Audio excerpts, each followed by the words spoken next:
Hey, what's going on? John Hansen here, FantasyPoints.com. We are through 2 weeks of the NFL season, and looky here, the running backs are back. And as an old guy who started playing fantasy football in the 80s, I got to tell you, I love it. I've been making fun of zero RB people for a long, long time, and I understand that they've been correct some years. And I did love the wideouts in 2023. I was not really that into the running backs last year. However, this year I was, and I had what I call the flawless four, which were four pristine prospects that I would take over Christian McCaffrey, by the way: Jonathan Taylor, Bijan Robinson, Breece Hall, and Jahmyr Gibbs. And so far, they have been pretty darn flawless, unlike the wideouts who went early in fantasy drafts this summer. It's kind of like the old man screaming at the cloud, his revenge this year thus far. And a lot of this has to do with defenses playing those two deep safeties and daring NFL teams to run the damn ball, because running backs haven't mattered in a little while. That narrative is kind of, we've taken off and run with it. The NFL has, that's for sure. And it certainly is true in many, many respects. However, they matter in 2024. So going forward, let's take a look at my top 12 RBs the rest of the season. And before we get into the look, I'll give you a little bit of a spoiler alert in terms of the dudes who didn't make the list. By the way, that's one of my favorite things from going back into the 80s, making fun of people in drafts. I would always say, like, they would announce some player and I'd be like, let me cross them off. Oh, sorry, didn't make the list because that guy sucks. Anyway, Kyron Williams didn't make the list. The Rams have all kinds of issues, injuries on the O-line. Kupp, Nakua out indefinitely. Are you kidding me? They are screwed. James Conner, maybe I'll be wrong again on him, but I am an ageist, essentially. Travis Etienne, he's in the mix. He's the guy, but not that great at football. Let's see. J.K. Dobbins, a little too early to put him in the top 12. Joe Mixon would be in there if he was not injured heading into week number 3. Isaiah Pacheco may have made the cut. He's hurt. So, by the way, the running backs aren't impervious to injuries like Ken Walker with this oblique, who may not play in week number 3. And, of course, CMC didn't make the list. Without any further ado, let me just count down from 1. You know, the old dramatic count up from 12. I don't know. It's a little boring. Let's start with 1. And I will give the slight edge to Bijan Robinson, who has looked tremendous through 2 games. He's got 14 carries and 5 targets and 4+ catches in both games.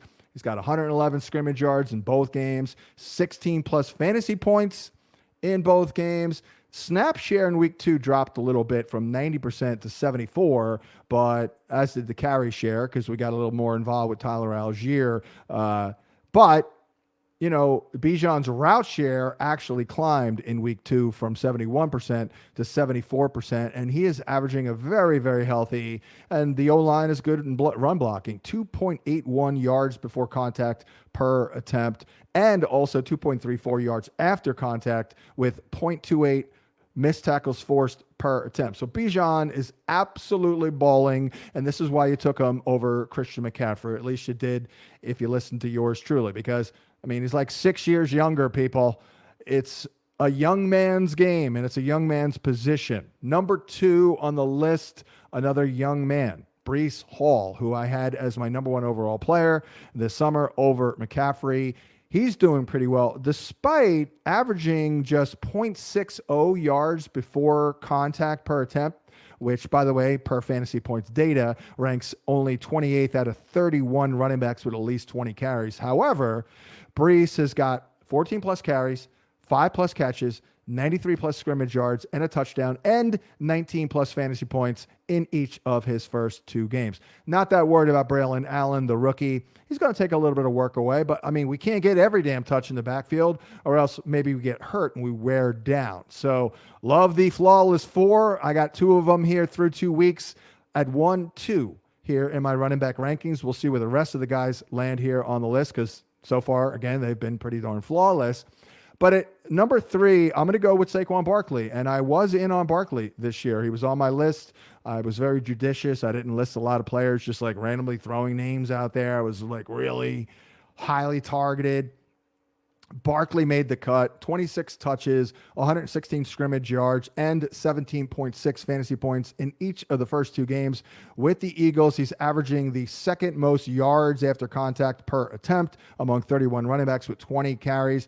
The O-line's blocking it up. He's getting a couple of check downs as well every week, 2 to 3, maybe 3, 4, 2 to 4, let's call it. Did have that big drop in week number 2, but who cares? Because he's getting it done for fantasy. He's number 3 is Barkley. Number 4 for the rest of the season at running back, Jahmyr Gibbs. Absolute stud. Get ready for him to get more involved this week coming off a loss. There's been a little bit of a trend where they give him the ball. They run more and they give him the ball.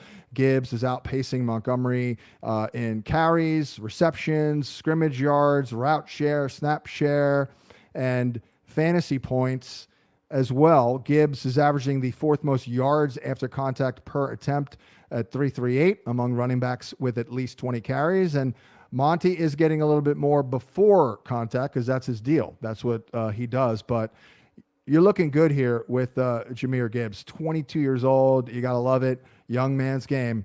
Number 5 is Jonathan Taylor. Now, he is starting to look a little bit like maybe a sexier version of Derrick Henry in that he's kind of game script dependent, but he saw fewer touches in week 2, and he failed to score a touchdown, but he logged 87 more scrimmage yards and 4.7 more fantasy points against the Packers than the Texans. He ranks only behind J.K. Dobbins in yards before contact per attempt with 3.96.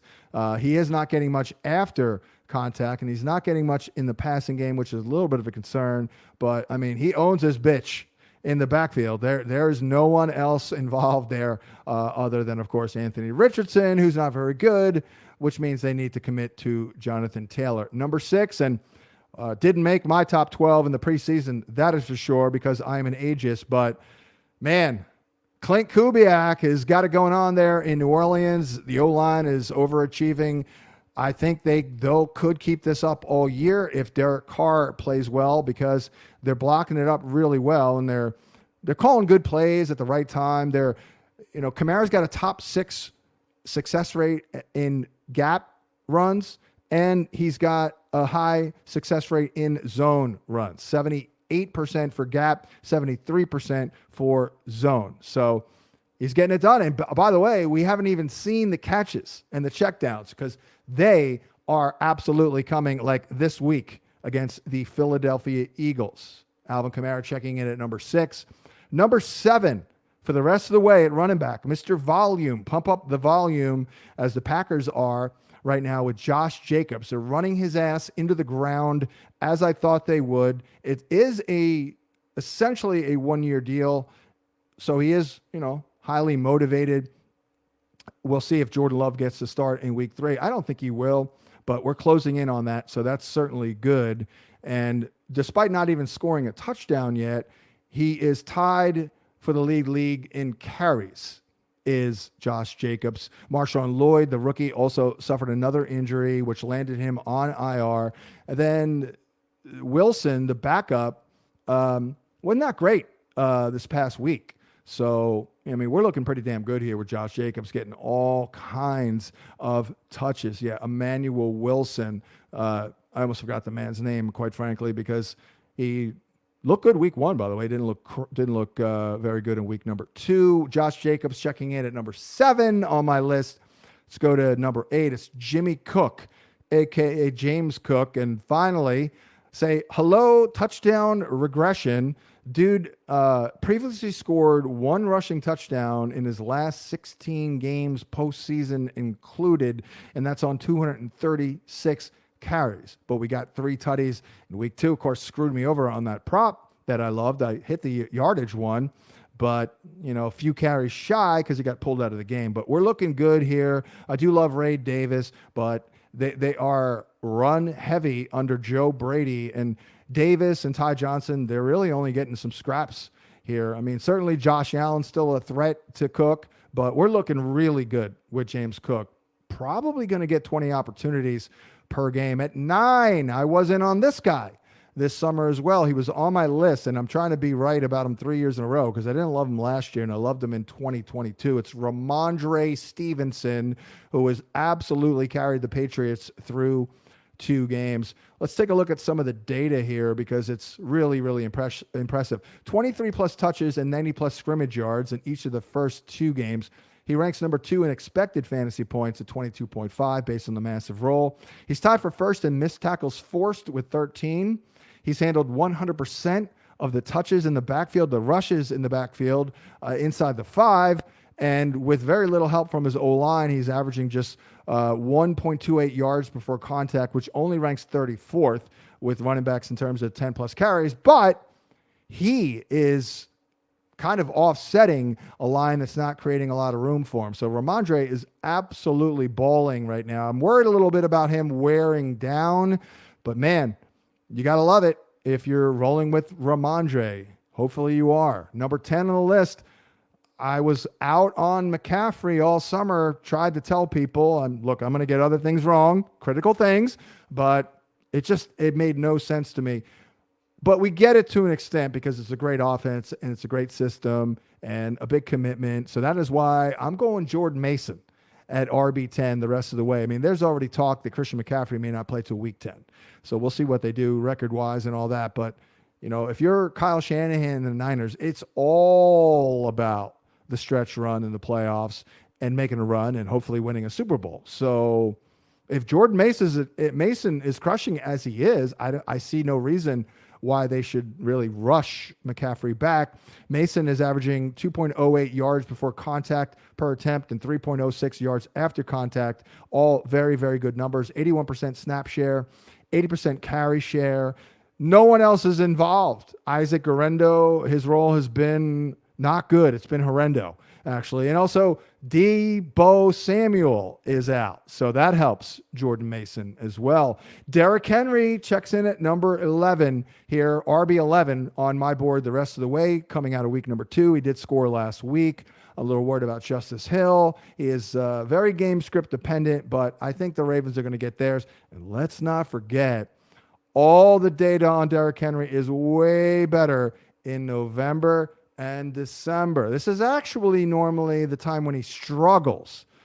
And he doesn't look great, but the fact that he scored in the last couple of weeks, I feel pretty darn good. And then last but not least, we're going to go with Achane, who is already nursing a couple of injuries, but man, bell cow role, career highs in carries at 22 and receptions at 7. I mean, he was unstoppable, and he did actually have 4 grabs for 48 with Skylar Thompson the final 19 minutes. So I think he's got to be in the top 12 despite the Tua Tagovailoa issue. So there it is. That is my look at the running back landscape here, the top 12, the RB1s after 2 weeks of the National Football League. And I'm sure I could do this video in 2-3 weeks and I'd have probably a different list, but that's why we love it, because there are seasons within the season. And that is what I'm saying right now for season 1, which we're still in season 1 of the 2024 campaign. I'm John Hansen signing off. Thanks for watching the video. And always, please throw us a bone, like, subscribe, comment, and help out that algorithm for you. We shall check you next time. We'll catch you next time here at FantasyPoints.com.